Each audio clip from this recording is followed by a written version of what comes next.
Arquette, and you're watching Amplified. So we work with visionary entrepreneurs who have created a big opportunity, primarily those who've already solved lead generation and conversion, maybe not all of the delivery, not all of the scale, but they know how to create a customer. And we work with them to give them the tools and the processes to build a team and build an organization with a real foundation. And if it's somebody who wants to build a team the right way, we work with them to be able to do that so that they can lean into their strengths, stop worrying about their weaknesses, and build an empire.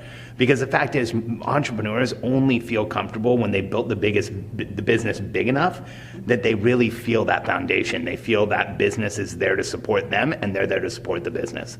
Well, I know how impactful the work that you and your team are doing because I've benefited from it. It's just made a massive impact for me. And the biggest thing that just gave me so much relief is to hear someone like you talk about the fact not only is it okay to build a team, but you should, because so much in the internet marketing space, we hear people say, oh, you can just live the laptop life like one person, doing it all. You don't need a team is going to hold you down.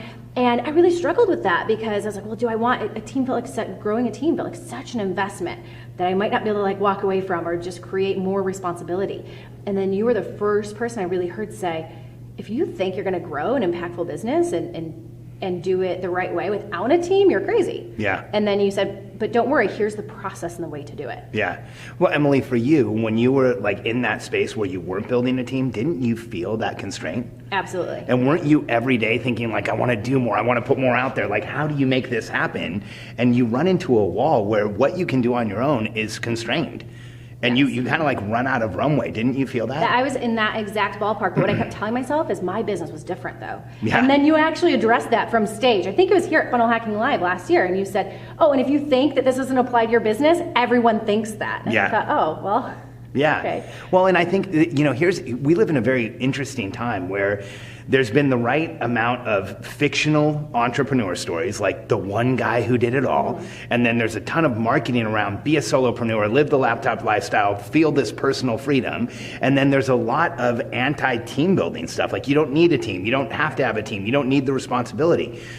But the reality is unless you're an entrepreneur that's really looking for a lifestyle business, if you're an entrepreneur who says I only want to go this far, I don't want to do that much, I only want to support certain things, I don't want to make that much money, literally those are the things you have to be thinking to commit to not building a team.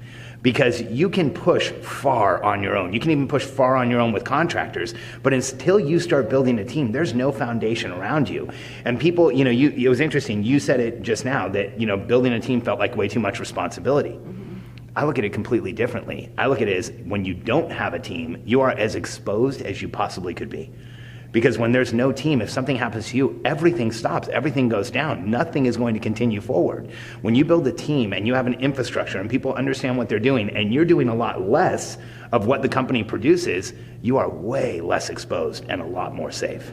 And also when a lot of people are leveraging a software like ClickFunnels and they're able to generate a ton of business or leads at once, you can also be crushed by that amount of opportunity if you don't have the support to handle. But I do think for people watching, they're yeah, that's great. I'm on board. I want to build a team.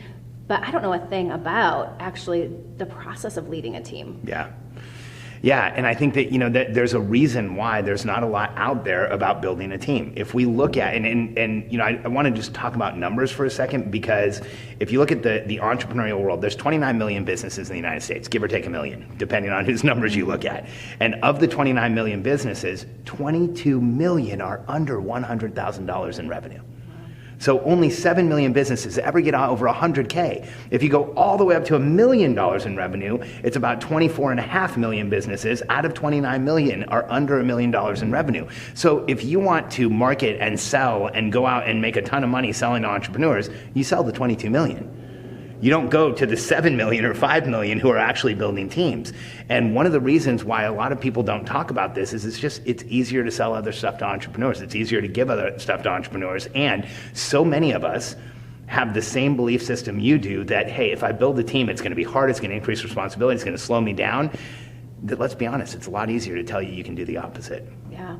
Well, what advice do you have for someone who's just getting started? They're on that fence about, do I really build a team? Or do I keep trying to be in constraint where I'm at right now? Like doing it all yourself? Yeah.